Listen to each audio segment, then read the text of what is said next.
Right. It's tough, and I feel bad for people. Here I am in healthcare, and I'm lost on a lot of this stuff.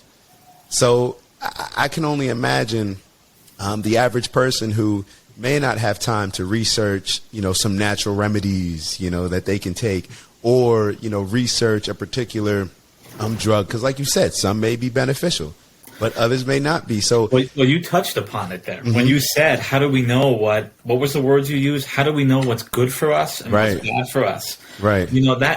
That's called, to me, that's called wisdom.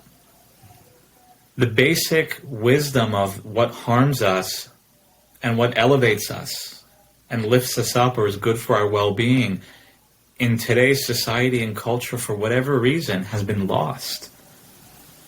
It's a very strange paradox the times we're living in, because you have all this medical science and technology. We can go to other planets.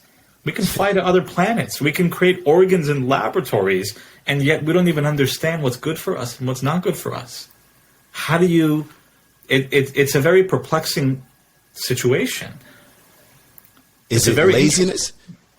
I'm sorry. I was going to say, you mentioned trust. People can sit back and say, out of their convenience, oh, well, I trust this doctor.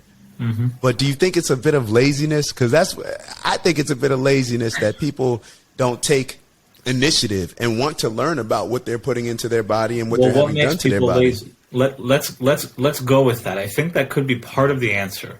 But what is it that makes somebody this sense of apathy, not wanting to do anything or being lazy? Where does that come from?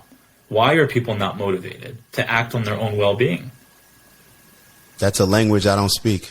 I can't tell you for me. I'm looking up everything. I'm the type of person, I go into it. If everybody says, if the powers that be say go right, I need to know what's left.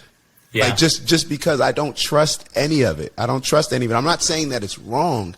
I just don't trust it. So therefore, I'm going to do more research, just like anything else that I'm not sure about. And it'll either lead me in a direction where it's like, oh, yeah, boom, this is definitely spot on. Or it's going to say, I'm not sure about that. I need to give that a little more time. But that's just me. And the issue of trust is something that comes up a lot in therapy, actually, in psychotherapy and in the mental health space. Because oftentimes you're working with people, individuals who have a lot, and myself included, I have a lot of difficulty trusting people. So I'm not by any means immune or an expert on anything. I'm just a guy.